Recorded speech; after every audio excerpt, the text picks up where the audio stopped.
सखी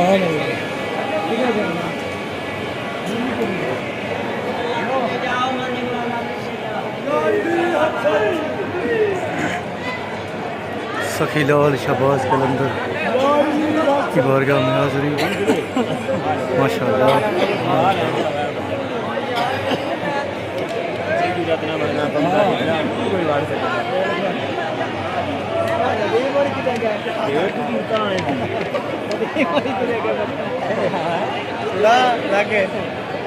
बड़ा असरा किया बड़ा मंडी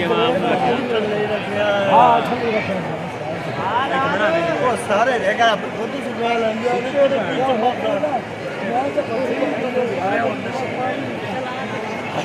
मरे नहीं लगता।